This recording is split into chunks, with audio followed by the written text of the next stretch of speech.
Protect your car with 3W Liners all-weather floor mats. Made from durable materials like TPE and rubber, our mats are designed to withstand rain, snow, and mud with deep grooves to trap dirt and liquids. For a custom fit and advanced protection, visit 3W Liners. That's the number 3, WLINERS.com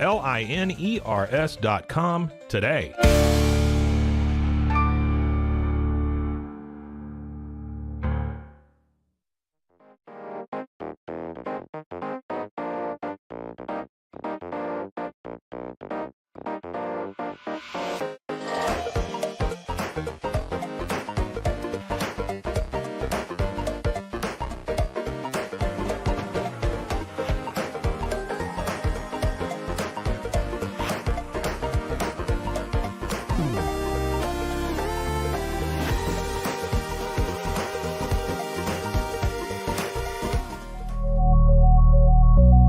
At Acasis, innovation drives us. Since 2008, we've been creating cutting-edge technology products that make your life easier. With a focus on performance, design, and customer service, we're here to help you work smarter, not harder. Join us on our journey to simplify your world. Visit acasis.com today. That's ACASIS.com today.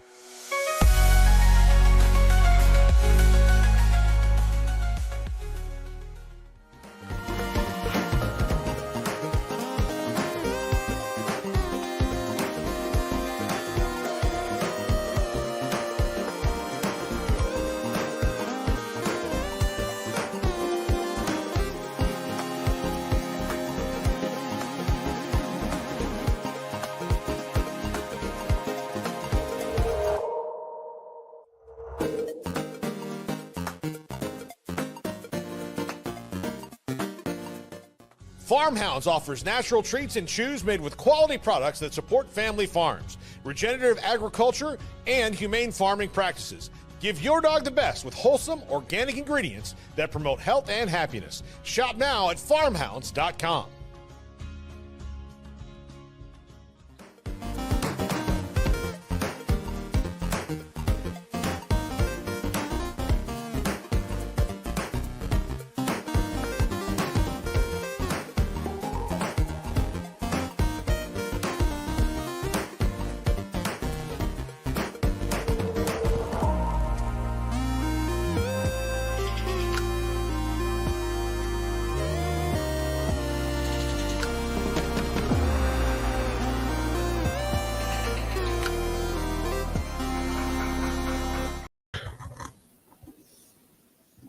It is the Cam Show on Rogue Media Sports Network. I'm your host, Cam Stewart of ESPN. Well, no longer ESPN Central Texas. And Zach Burke is keeping us on the air. We are here live every weekday, high noon Eastern time. And then wherever you get your podcasts, we're talking Boston sports. We have got big Red Sox stuff to go over today. Rafael Devers, this drama is not over, folks. Now he apparently might want out of Boston altogether because of this stupid third base drama. We will revisit exactly why it is stupid. Plus, Jeremy Swayman, is this guy the problem now? Because he's certainly not part of the solution. We'll dive into how the Bruins have royally messed up this goaltending situation and ruined the best thing they had going into this season, and that's why you have a rebuild right now. It's also the 5-year anniversary of the downfall of the Patriots organization with Tom Brady signing with the Tampa Bay Bucks. We will go over just what's happened in those 5 short years and how the franchise might never even get back. All that and more on the Cam Show on Rogue Media Sports Network. We start with the Red Sox.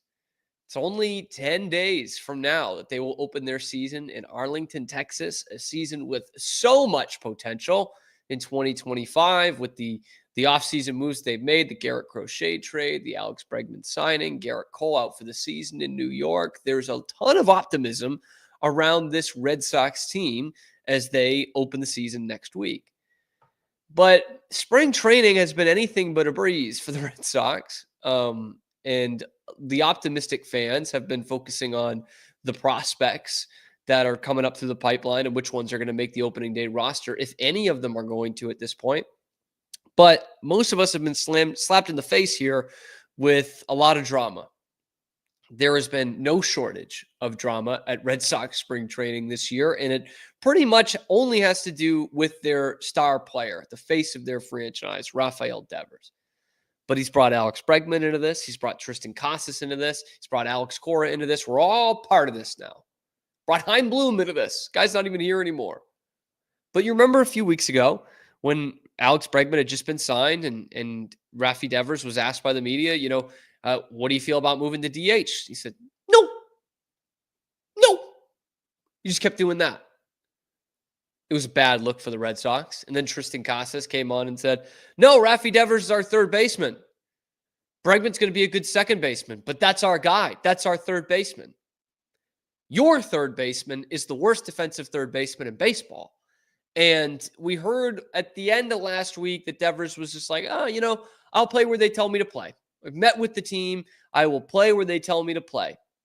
And then a Sean McAdam report comes out on Friday that Devers was very close to giving an ultimatum to the Red Sox and asking for a trade if he didn't play third base. This thing is so far from over. Okay, this is going to creep up at every turn this season.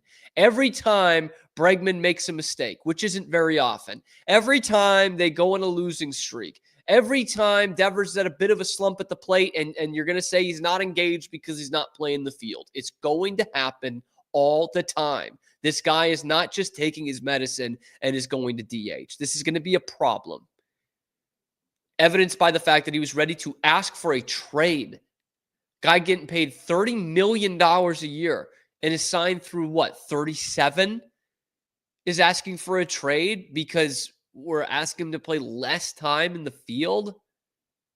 That's bullshit, man. And Rafi Devers has got to get over this shit. Seriously.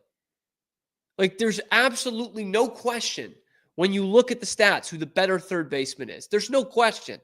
Does Devers have a better bat? Yes, he does. He does. And he is the face of your franchise. By the way, Bregman on a down year, or coming off a down year, but it's not like he's nothing with the bat. It's not like this guy is Pokey Reese and you're signing him exclusively for his glove. Okay, the guy can hit a little bit too. He's going to be in the middle of your order with you. And I'm still weeks late. This should have been the easiest solution of all time. Rafi Devers is not a third baseman compared to Alex Bregman, the Gold Glove third baseman of 1 season ago, 2024. He was the Gold Glove winner as the best third baseman in the American League. And we're still having discussions over this guy who was literally more errors than any third baseman in the time frame that he's been playing Major League Baseball? Are you kidding me? And what's even more wild to me is that this is not a consensus. There are still people in this market that think that Rafi Devers should be playing third base over Alex Bregman. People that get paid to talk sports in this market think that. I don't often tune in, but I had the EEI morning show on today, and this was their solution this was Wiggy's solution to how the Red Sox should handle third base. Okay, so you expect Alex Cora, because Devers is upset, you expect him to start him at third week from Thursday. No, what I would do is start him at third and let him play himself out of the position. So then when I made the move, there's nothing Devers could say. Right. I'd say, hey, listen, I gave you the opportunity, but you played yourself out of the position. What have the last 8 years been other than playing him out of the position? We're not talking about, I think Bregman's going to be better. We're talking about cold, hard facts, statistics. Devers is not better. What do you mean let him play it out? We've seen this movie for 7 full seasons now. The guy's a hell of a hitter. That's why you have him out there every day. He's not a third baseman. Why is this so hard? It's actually really, really easy to understand. And Devers, the numbers, man. -62 defensive runs saved and -29 outs above average in his career. And Wiggy's like, no, give him a couple more months. Because he takes ground balls at JetBlue Park in spring training. Everybody fucking takes ground balls, okay? And you know who is way better at fielding them? The other guy. The other guy you're paying, this $40 million a year contract.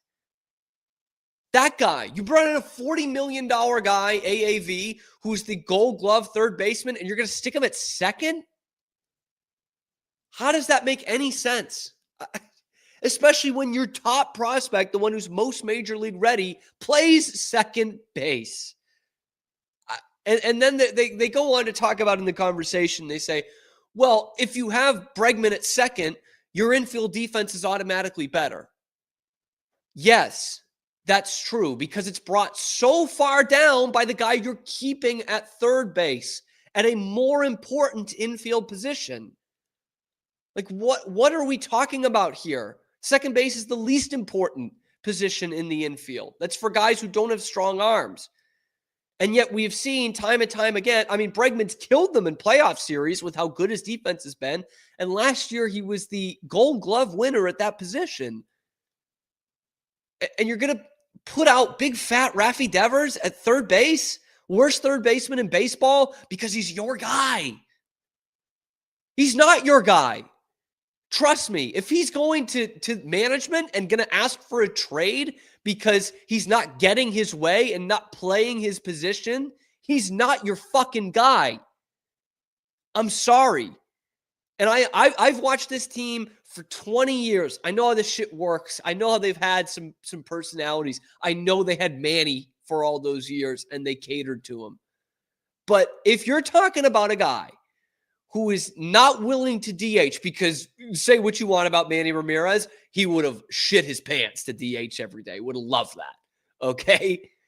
If you have another guy now who's refusing to DH, even though it's the only thing he's good at, and he's going to hurt your team as you're finally ready to contend, that's not a guy you want on your team.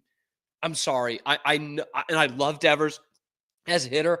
I love that he's a penciled in 30 and 100 guy, and I don't even mind the contract. But if that's the attitude that he's going to have, it's not the kind of player you can have leading this team. I'm sorry. And maybe it's because I've been reading a lot about Theo's Red Sox and Cubs teams and the way he got those guys to buy in all the way up through the minors, this kind of style that they want to play. But that's just such a red flag to me. And it's something that's going to be coming up this entire season. It's really, guys, it's not even close.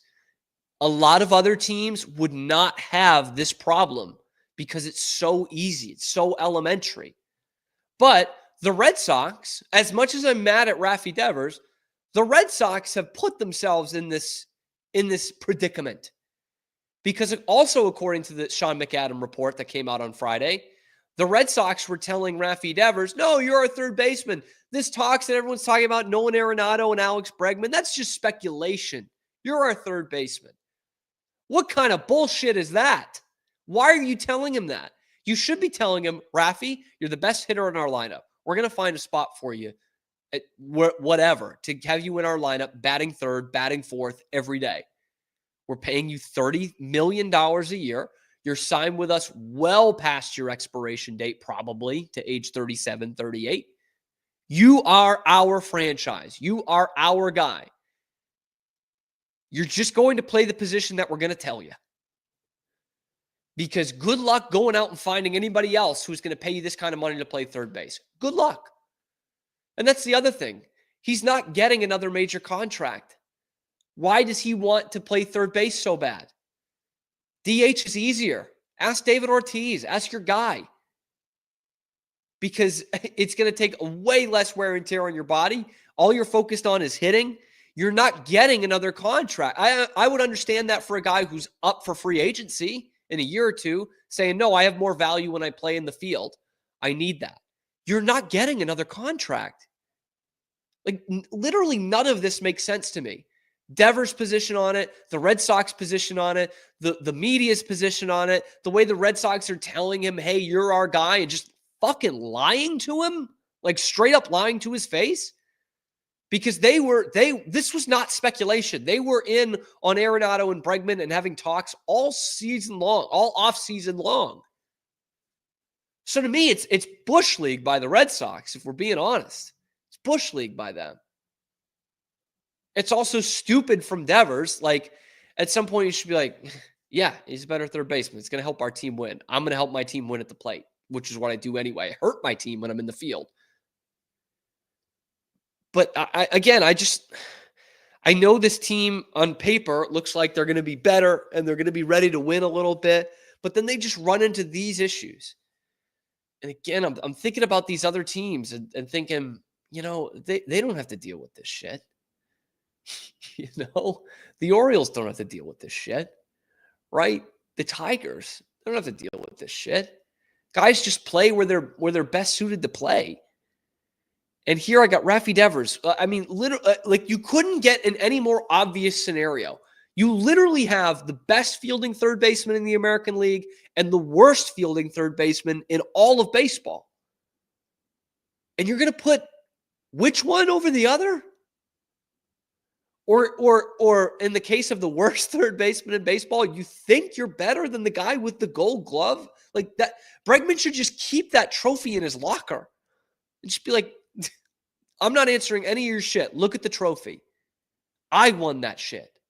If there were a Razzie for third baseman in baseball, you would fucking win it. Like if I'm and this what sucks is now Bregman, who's got an opt-out after 1 year, could be gone, is now pulled into drama the second he walks in the door.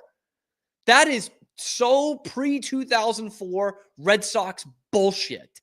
25 guys, 25 caps, kind of Red Sox horse shit that you actually get a star player to come here. You finally sign someone in free agency that's worth a shit. And he comes in here and the first day he's there, he's told by the star of the team, no, that's my position. You're going to go play second base, position you've never played in your career. Like who decided that Rafael Devers has that kind of power? I'm sorry. I know he's the best player on the team, but Bregman's out here with his all-star teams and his gold glove and his fucking 2 World Series rings. Who is Rafael Devers to tell him that, no, that's my position? You play it way better. You're older than me, and you're going to be a huge part of this team, but I'm the third baseman, baby. Look at my -62 defensive runs saved. Look at how many more errors I have than every other third baseman in this league since I came into it. I'm the sheriff at this position. And to have one of these brain-dead fucking players backing him up, Tristan Casas, saying not only should we not promote any of the 3 best prospects in baseball, we should also keep Devers at third base because I'm the fucking GM now. The idiots on this team, man. That's what I hate. This is all the fucking Red Sox stories that you heard about when you were a kid. It's all right here. And they're telling Jim Rice to fuck off when he's trying to help hitters. It's just, I don't love the way this is going into the regular season here. And this Rafael Devers, Alex Bregman thing, it's going to continue. It's going to come up at every turn. It's going to come up when you least expect it. It's going to come up when you least want it. It is going to be there the entire season. And if Rafael Devers is going to act like a fucking baby and is going to request a trade because he can't play third base, oh, I'm the best hitter on the team and all they want me to do is hit, then fuck out of here, man. Like, seriously. It's a game played by players, but you do need some culture in that room, and you don't have it. It's the same problem the Patriots have. You don't have the right culture in that clubhouse. I mean, barely any of these guys have played in the postseason. One of the ones who has all the time, serially, and has the rings to show for it, is the guy you're putting down. It doesn't make any sense. It's a locker room full of losers, and they're acting like losers when they can finally go out and be winners. And it's one thing that could really bring this team down. Like, seriously. Because Bregman will be a great option for them for 3 years. If he opts out after 1, and we find out Rafael Devers is a huge reason why, that is a cancer on your team at that point. And that's a real scenario here, by the way. I don't know. But if little baby Rafi wants a trade because he can't play third base, go out and do it. See who's going to take on that contract for a third baseman of that caliber. See who'll do it. Maybe someone will. Maybe someone will, and it'll be sent off to some sort of baseball Siberia. But chances are they're not. They're not going to be able to do that. And the Red Sox are going to say, you want to be on the phone when I call these GMs? Nobody wants you as a third baseman. DH, be the best hitter in our lineup, be the face of our franchise. Still, that's not changing. You child, that's not changing. Alex Bregman, the best third baseman in the American League, is going to go ahead and play third baseman for us. We're paying him $40 million a year to do it. Okay? Sold. Good. Instead of this stupid dick measuring contest where we're talking about a micro versus a giant dong here. All right? Worst third baseman versus best third baseman. This dick measuring contest is not even close. Let me know what you guys think down in the comments below. Be sure to like and subscribe as well. We're here every weekday, high noon Eastern time on YouTube, and then wherever you get your podcasts. I'm Cam Stewart. Zach Burke keeps us on the air. We're going to continue on. One more thing about the Red Sox, though. I kind of brushed by it here, but I don't know if I should be concerned about the vibes here. I know that's such a loose term, and it sounds like something to just I'm just finding something to be mad at. But the whole Jim Rice thing, which we didn't talk about a lot on the show, of him being told to fuck off by Red Sox coaches when a player is going to ask him for advice, that's just shitty. And I just don't. Maybe it's the sentimental guy in me. I don't like when Red Sox legends are disrespected like that. You know, this guy's a Hall of Famer, and a player asked him for advice, but because it didn't come up on your analytics iPad, he can't say anything. I mean, that sucks. It's the same thing as years ago when that baby David Price was going after another Hall of Famer, Dennis Eckersley, because he said that a horrible performance by Eduardo Rodriguez was a horrible performance by Eduardo Rodriguez. I hate the entitlement. Again, it's like the same thing we talk about with the Patriots, man. There's a ton of entitlement around this organization, and I don't know where the fuck it comes from.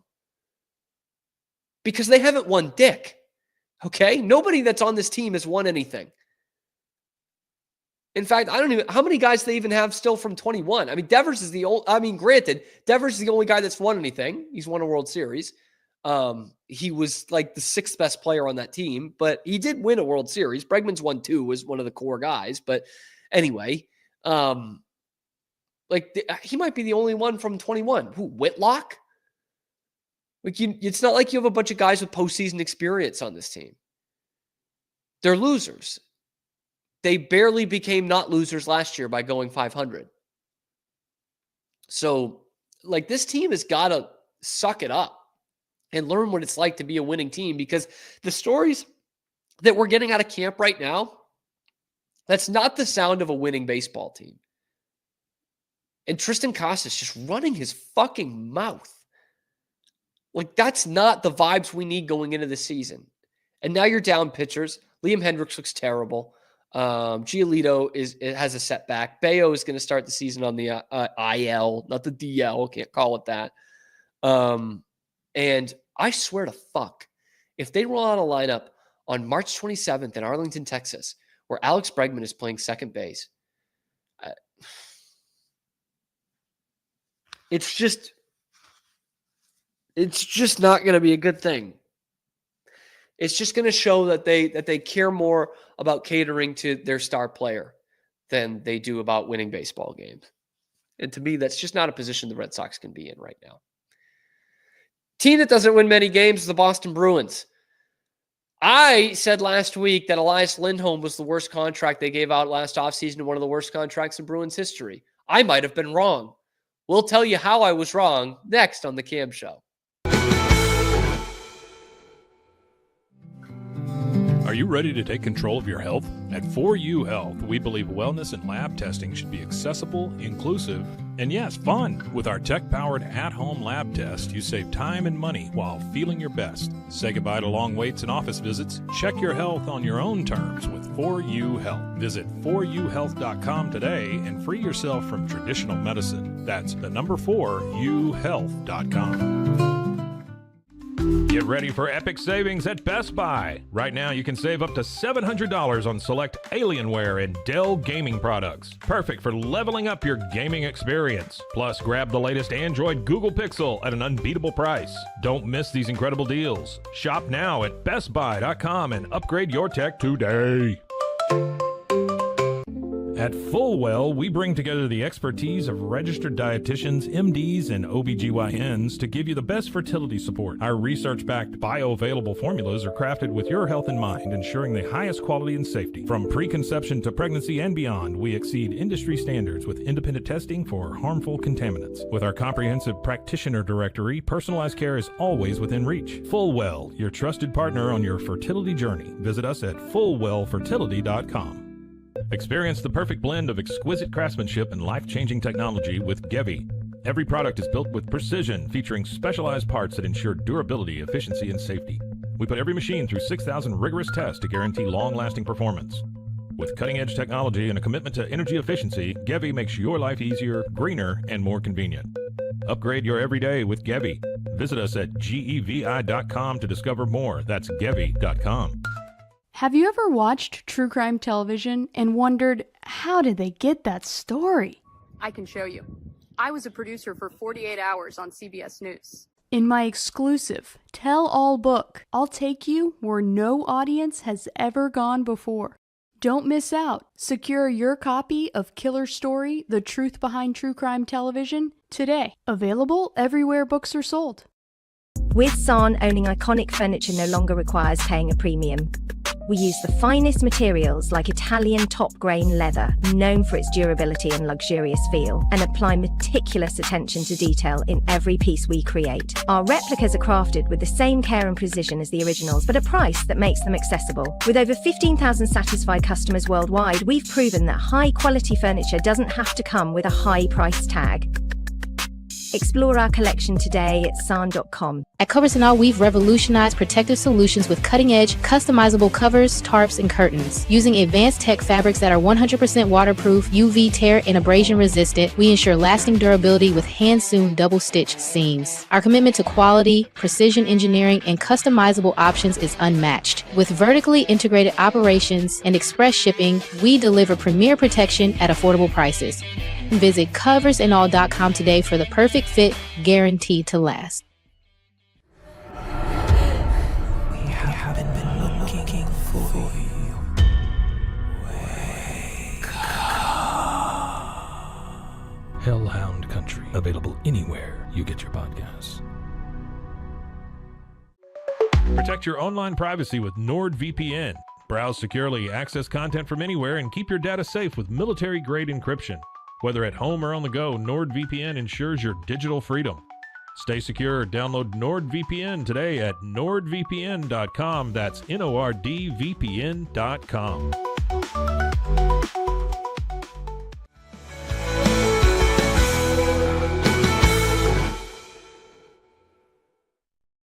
Welcome back. Cam Show, Rogue Media Sports Network. Cam Stewart here. Zach Burke keeping us on the air, as he does every weekday, Monday through Friday, that is, at high noon Eastern time on YouTube and then wherever you get your podcasts. I didn't even mention this. I don't know how I didn't mention this in the first segment, but happy fucking St. Patrick's Day.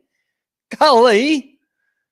For all my Mick Boozers out there, let's do this thing, man. Happy St. Patrick's Day. Love when it's on a weekend, but what are you going to do?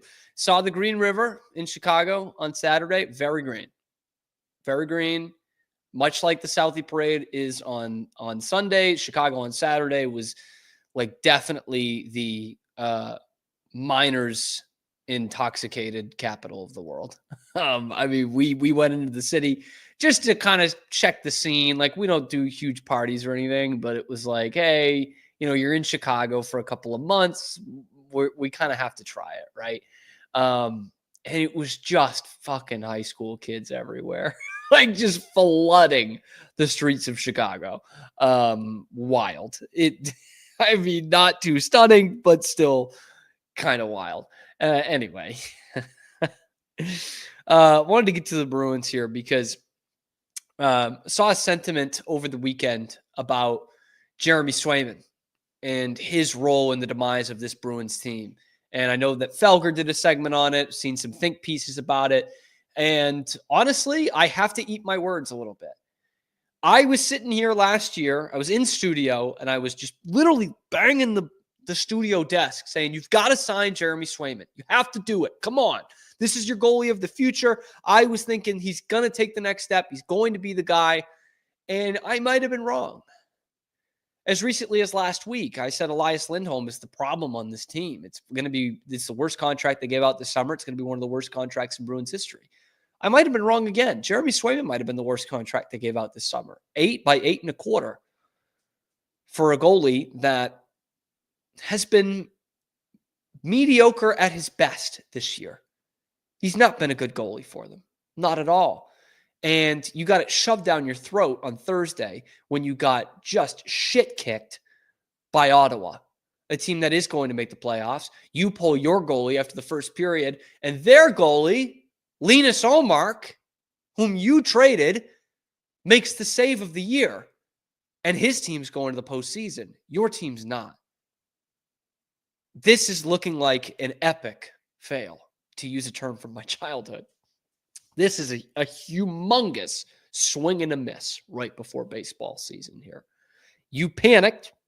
You traded Ullmark to really the first bidder. They kind of fleeced you. You know, everyone thought, oh my gosh, are they going to be able to get like Chikrin out of this or something? They didn't. They instead got a first-round pick. They got Mark Kastelik, a fourth liner. That first-round pick was 25th. You picked it for a project guy who has like 3 points this entire season for BC. And they got Linus Ullmark, a new lease on life to get into the playoffs, and you got Jeremy Swayman. And I think it's a damning stat that Ty Anderson put out over the weekend. It was actually right after the Ottawa game. And he talks about what Jeremy Swayman is like when he's playing a third game in a row. He came into play with 3 wins and losses in 6 of the last 8 and an .888 save percentage. Ooh. In 11 games this season that marked his third straight start. So in those 11 games, he's .888 save percentage. But then he gave up 4 goals in the first period against Ottawa on Thursday night, which dropped it down to .882. An .882 save percentage when he's playing the third straight game. That is stinky. That's fucking horrible. And so what that tells me is you're paying $8.25 million for a guy who guaranteed cannot play 60 games for you and guaranteed can't even play 50 games for you. Now that's a high number for goaltenders in this league, but you look at the other guys who have started around the same or more games than Jeremy Swayman this year. UC Saros, same number. Ukko-Pekka Luukkonen, same number. Jake Ottinger, 1 less. Best American goalie outside of Connor Hellebuck, who's played 52. Vasilevsky's played 52. Shesterkin's played 50. These guys get paid real money. These are the guys that are setting the market, not Jeremy Swayman. And they're showing you why. Shesterkin's not had a fantastic year. Vasilevsky is back in Hall of Fame form. Hellebuck is going to win the Vezina again. Ottinger's one of the best goaltenders in the league. Ukko-Pekka Luukkonen has been great for a bad Buffalo team. And here's Jeremy Swayman. Is he the only problem on this team? No, he's not. Which is what I had against the Felger argument. Felger's like, oh yeah, you people look stupid now saying you need to have a good goalie. Well, the problem with this argument is they suck and the goalie sucks. So maybe you do need a better goalie. So is he the whole problem? No. Obviously, we've seen a mess in front of him this whole year. But he's not helping it. He's certainly a part of the problem. In that game against Ottawa Thursday night, he was terrible. Just terrible. And that first goal under the pad from the blue line, I mean, that's a joke. And there's not been a game this year, maybe one or two in the case of his 50 games this year, that you're like, oh, Swayman stole one for us tonight. But rather, every time he's out there, you're saying, that's a tough one, but I need a save there. Need a save there from my goalie who I committed 8 years to and 8.25 a year. I need a save from that guy. He's not giving you those this year. And when you compare them side by side, there is no question who the better goalie is this year. It's Linus Ullmark, who has a better record and has way less goals against. His goals against average is way less. 3 for Jeremy Swayman, 2.66 for Ullmark. The save percentage, 897 for Swayman, 911 for Linus Ullmark. The goals saved above average, which was the stat for Jeremy Swayman in the playoffs last year, led the league in it. He was incredible in that postseason run. Goals save above average. Linus Ullmark, 9.8. Jeremy Swayman, negative 5.8. Think about that. The guy's letting average shots into the net all the time. Like he's giving you more goals against than you would expect. Way more. He's giving you 6 more goals against. And Ullmark's taking 10 goals away. And what's the most damning stat of them all? Games played. Ullmark's only played 34 games. Swayman's played 49. Now, Ullmark's been hurt. It's not been totally rotational, but it's almost like the 2-goalie system, the platoon system, is what works for this guy and not for this guy. Crazy how that works. And we all could have said that going into the season. But still, there are a ton of people that said, no, you need to trade Ullmark. You can't keep both of them. It's going to be too much to have both of them under contract. Although I don't think it is. Because again, I'll bring up Ty Anderson, who's probably the best guy that covers the Bruins. They deemed $13 million too expensive for an elite tandem. Then there's no point to have an $11 million tandem if you don't use the other guy, which is exactly what they have right now. That was maybe the most befuddling part of the trade, was that you did take on Korpisalo, whose cap hit was only about $1.5 million less than what you would have with Ullmark. It was like, and he was one of the worst goalies in the league last year. It just didn't make any sense. And so you're not going to use him. He goes on to say, Anderson says, just as well, if not better, to have a league minimum guy, goalie 2, and invest $2.25 million in the savings on the roster if you're never playing him. That's the point here. You turned down a $13 million tandem, which was the best tandem in the league, for an $11 million tandem that can't get you into the playoffs. One of them you don't even fucking play. It's a horrible, horrible deal from the Bruins. It was a terrible move. And Linus Ullmark's going to make you pay. It's a guy in your division who's going to make the playoffs over you. And we all remember what Linus Ullmark was in the playoffs. So maybe, just maybe, Ottawa fans will have to experience that again. I kind of hope not, because I like Ullmark. I think he deserves to be better in the playoffs because he's a good goaltender. But you've got... You took 2 platoon guys. You tried to make one of them the star, and he's not. He's not the bulldog. He's not that. He was pathetic against Ottawa, man. And he just hasn't been. He's been like league average would be a nice thing to say about Jeremy Swayman this year. Like it's really not that. And when you look, against their peers here, Ullmark save percentage is 9th in the league. Goals against average in the top 20.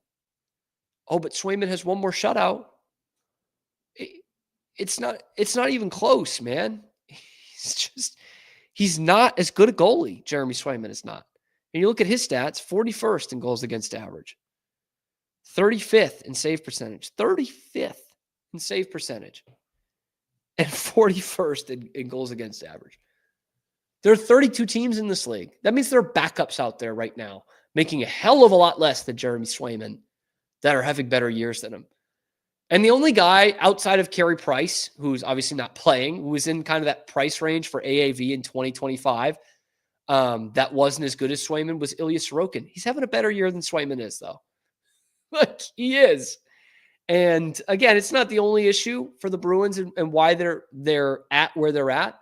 But I do think that for all the things I talked about with Elias Lindholm and the negative optics, Jeremy Swayman fits in that too.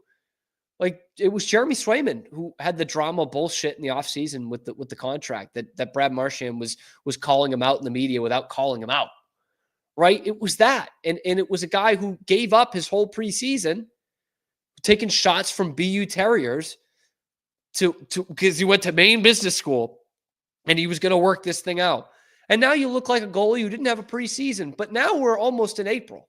We can't really use that excuse anymore. He hasn't found his form at all in this season.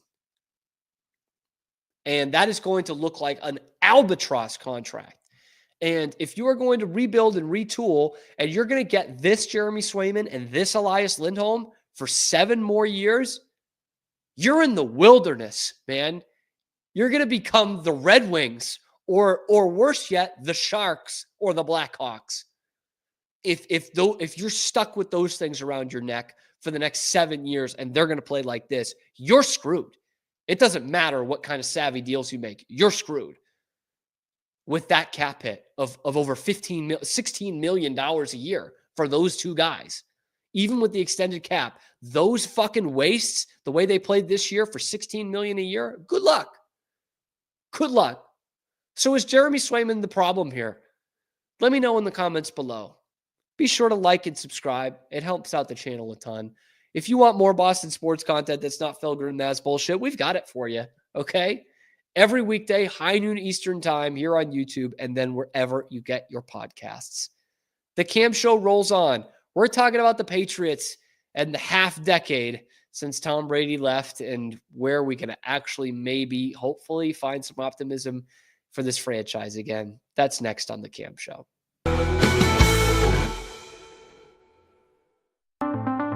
Transform your workspace with Hanomi Ergonomics. From adjustable chairs to standing desks, we provide solutions for comfort and productivity, whether at home or in the office. Improve your posture, reduce strain, and work smarter. Visit us at hanomi.co today. That's HINOMI.co today.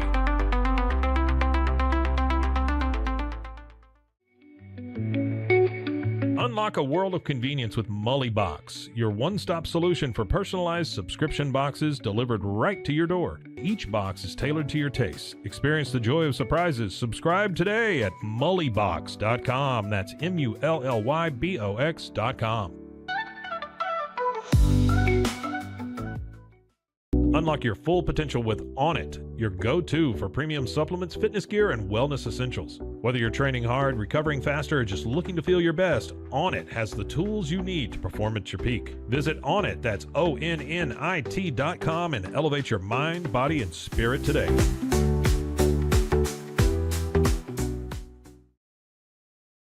At Rolls Rolla, we don't just sell wallpaper, we create cohesive, cozy spaces. Our deep understanding of design means every pattern, color, and texture is carefully chosen to complement your home. Plus, we use advanced technology and water-based inks for vibrant, eco-friendly prints, ensuring a healthier environment. Visit rollsrolla.com to transform your space today. That's ROLLSROLLA.com today.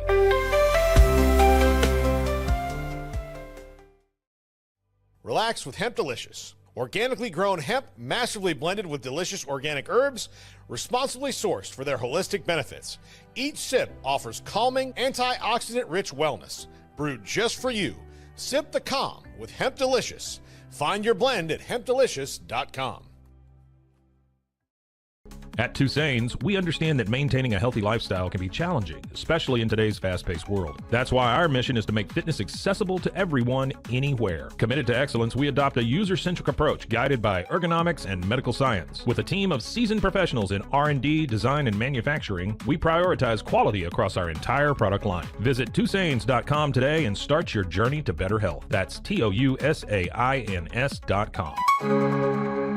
Ready to bring your vision to life? At Small Rig, every idea, design, and product is inspired by you, the creator.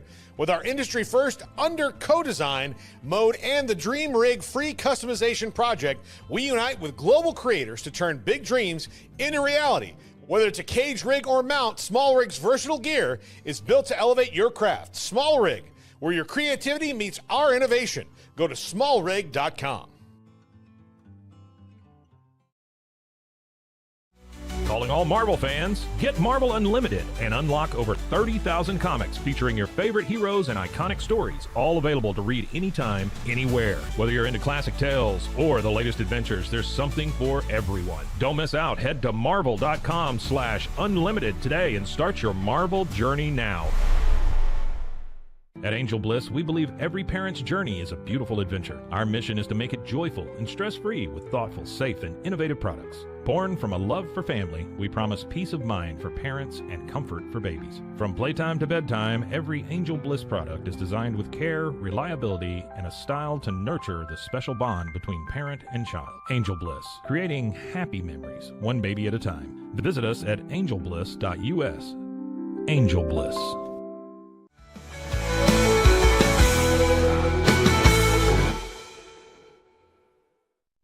Welcome back. It's the Cam Show on Rogue Media Sports Network. Cam Stewart here, your host. Zach Burke keeps us on the air. We're here live every weekday as we are on YouTube, high noon Eastern time, and then available wherever you get your podcasts as well. As we all know, the world changed 5 years ago this month. And I would go as far as saying the world changed 5 years ago on this day when we got this headline. Breaking news that Tom Brady was leaving the Patriots after 20 years. March 17th, 2020. The worst St. Patrick's Day there could ever be. Brady announced he was leaving. 3 days later, he was a Tampa Bay Buccaneer. And 5 years later, none of us are the same. It's not. And in fact, we've gone as far as we can get from what that organization was before Brady left 5 years ago. They're a joke. The team's awful. They can't pick a coach. They've won 8 games in the last 2 years. They're absolutely pitiful. They have an archaic team playing. Their owner is just trying to get into the Hall of Fame while everything else falls around them.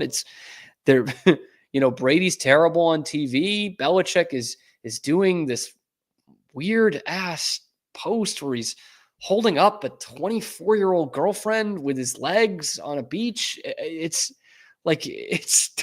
if you were waking up from a 6-year coma, you'd be like, what the fuck has happened to the New England Patriots? And you would be right to ask that. What the fuck has happened to the New England Patriots? It all started with that. I mean, we all kind of knew that's where it was going to start, right? I loved the people that would say, yeah, but when Brady leaves, you guys aren't going to be as good. And it's like, yeah, no shit. He's literally the greatest player in the history of the sport. Oh, really? We're not going to be as good? Wow. Fucking Einstein. And I don't care about these arguments of like, oh, it was all Brady or it was all Belichick. I think it's stupid. Like, there's no such argument for Bill Walsh and Joe Montana.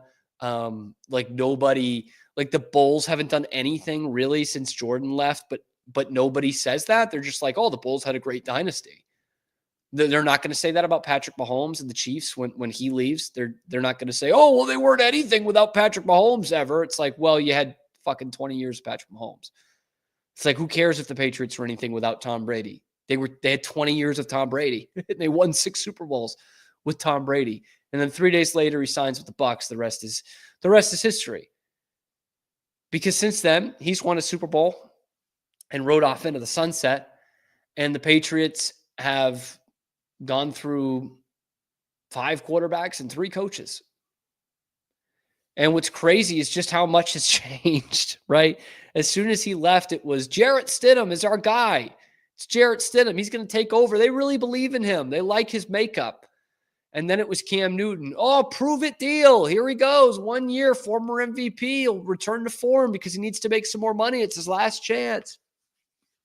Then you go out and draft a quarterback in the first round and he beats out Cam Newton in training camp.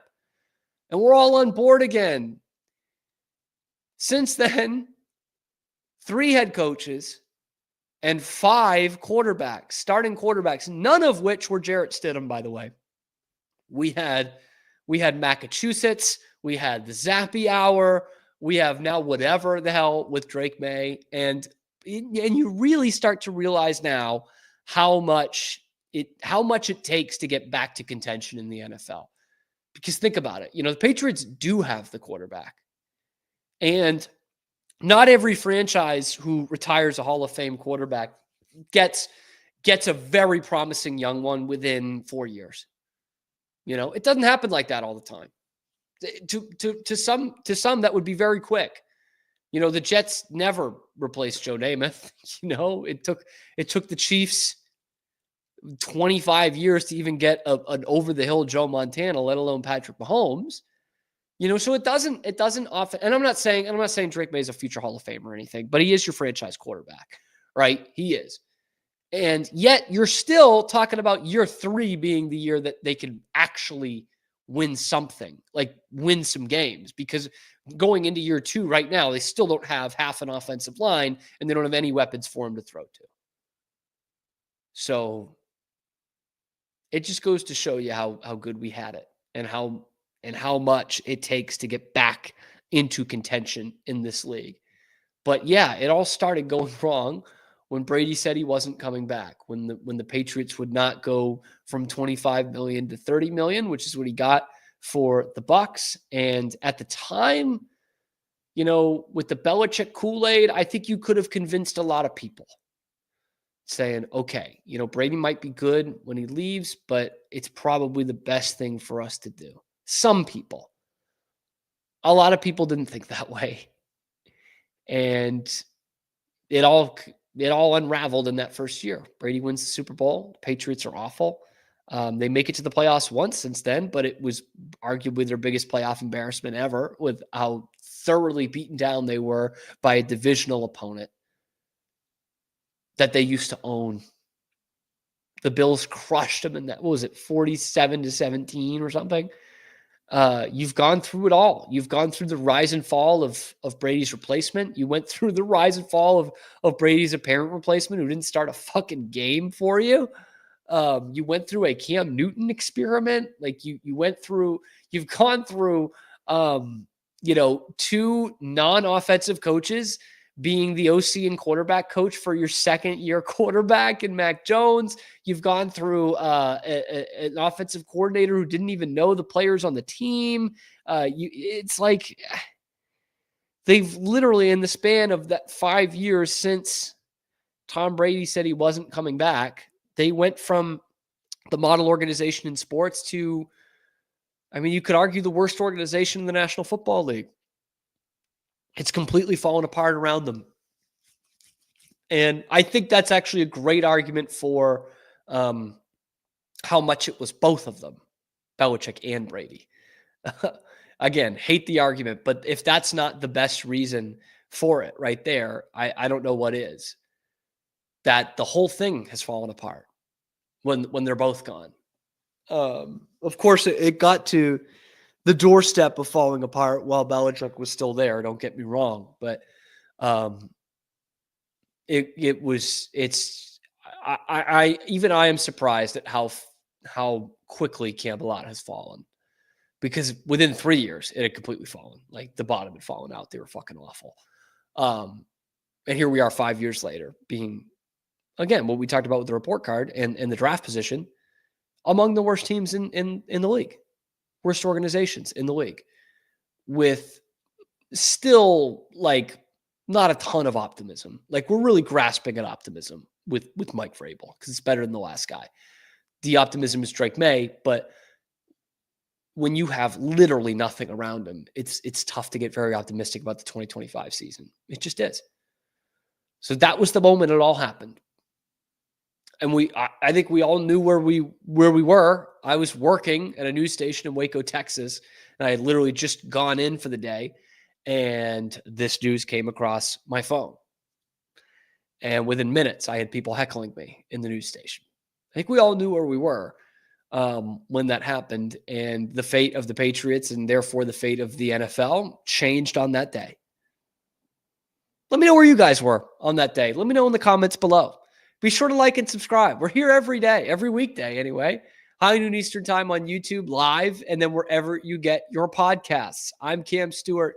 Zach Burke's with me all the time. Check us out on the channel. Zach Burke, if I could bring you in here, because I'd like your opinion on this. Okay. I'm not doing a Belichick-Brady debate, but just from an outside perspective, we knew the Patriots weren't going to be as good, fucking obviously, right? Yeah. Did you expect it to be this bad, this kind of quick? I mean, within 3 years, they were this bad. I know you love it, and that's fine, but did you expect that? Hold on. First thing. Oh no. Here I hate how I look like I'm at a fucking jazz club. Yeah, that was interesting. Film noir, Zach. Yeah.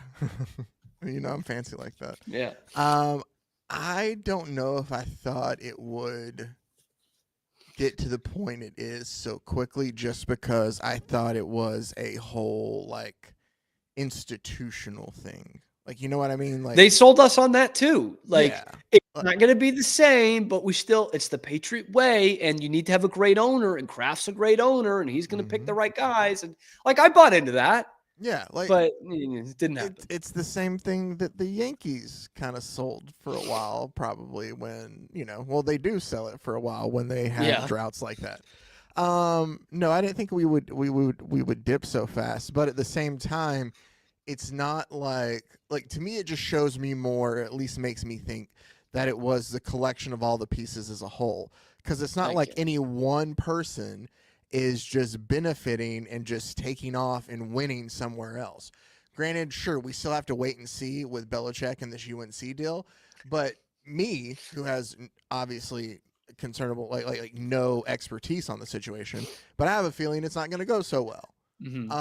But we have to wait and see there still. If he comes out and turns out and he turns it around and turns UNC into like a national championship contender year after year, then maybe we're like, you know what? It was Belichick, some way, shape, or form. But until that happens, like, what? Brady's broadcasting, and okay. I mean, not everybody loves that. He can't. And Belichick's dating a chick younger than me. That screams. A couple years younger than me, actually. Yeah, but she has a really great personality, Cam. I'm sure she does. And then the whole Patriot way hasn't necessarily grabbed everybody else left and drugged them up with it. So it's almost like there wasn't a 49er way or a Cowboy way. You had good teams, man. Ways are just something to like sell the moment in time. Like, here's something that might be controversial, but whatever. Fuck it.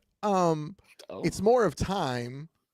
Sure, it takes skill, but having the right pieces and having the time to let things develop is a part of the equation that's never added to it in things like this. You need things like Drew Bledsoe getting hurt. You need moments that cause other chain reactions to happen.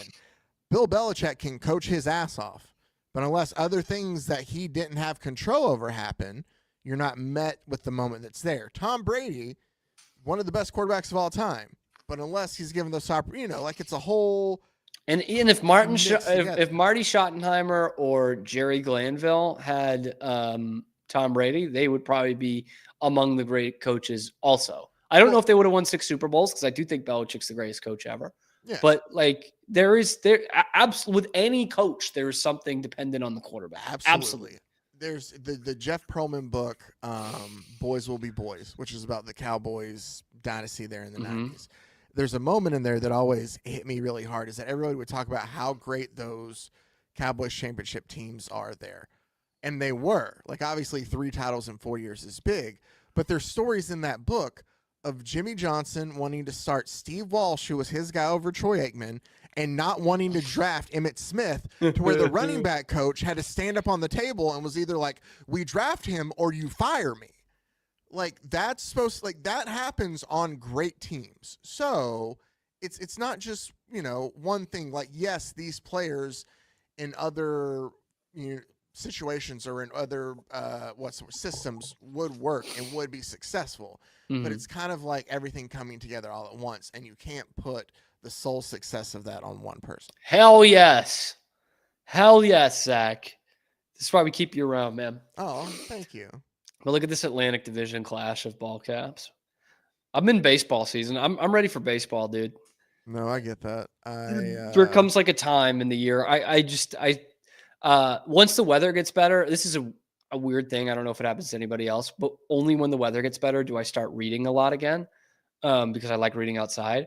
Okay, I get that. And I got a couple books on the Cubs because I'm here in town. Why not?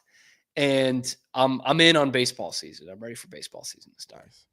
See, I'm still for some. I watched some of Ken Burns' baseball last night. Oh, that's such a great purchase, by the way. I bought it like through Prime, and it was like, I don't know, $5 maybe for the whole thing to have it digitally. And that's how I have it. I kind of avoided it for a while until last year, and then I just did it. And I'm like, I just tune in like every once in a while. I'll probably end up watching the whole thing in a year. Like, you know, I get that. You want to know? I'll share that. You saying it just made me think. I might have already told this story. One of the favorite.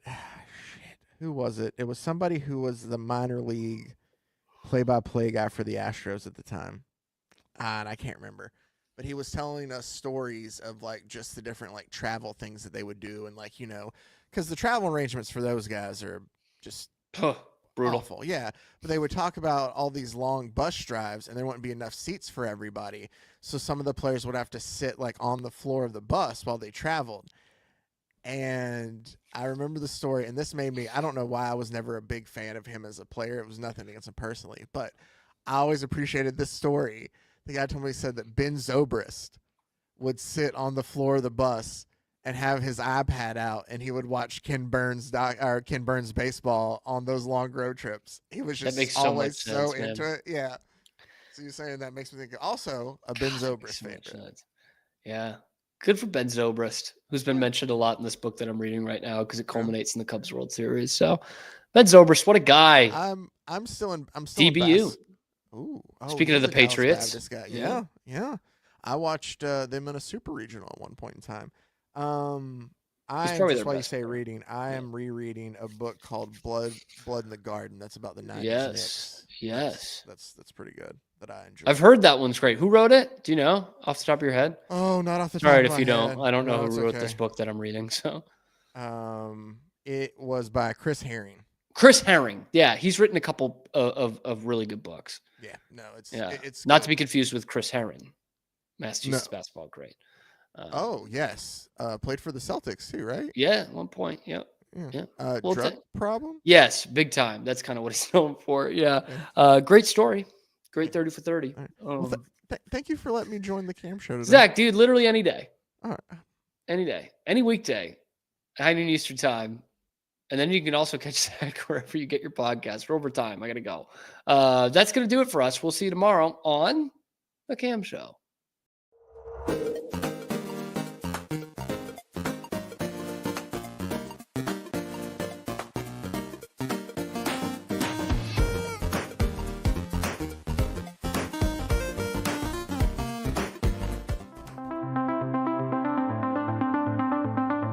Transform your workspace with Hanomi Ergonomics. From adjustable chairs to standing desks, we provide solutions for comfort and productivity, whether at home or in the office. Improve your posture, reduce strain, and work smarter. Visit us at hanomi.co today. That's HINOMI.co today.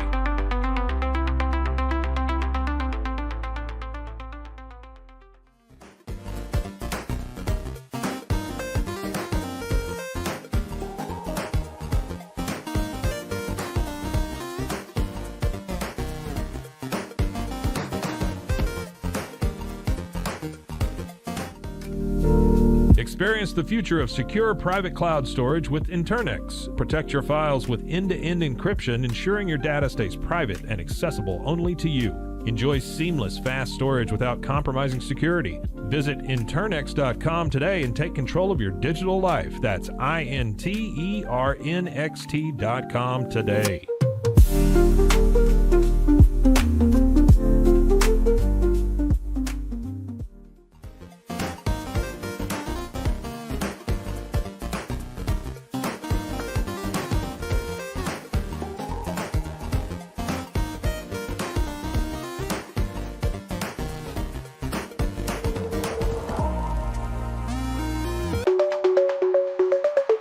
Protect your online privacy with NordVPN. Browse securely, access content from anywhere, and keep your data safe with military-grade encryption. Whether at home or on the go, NordVPN ensures your digital freedom. Stay secure. Download NordVPN today at nordvpn.com. That's NORDVPN.com.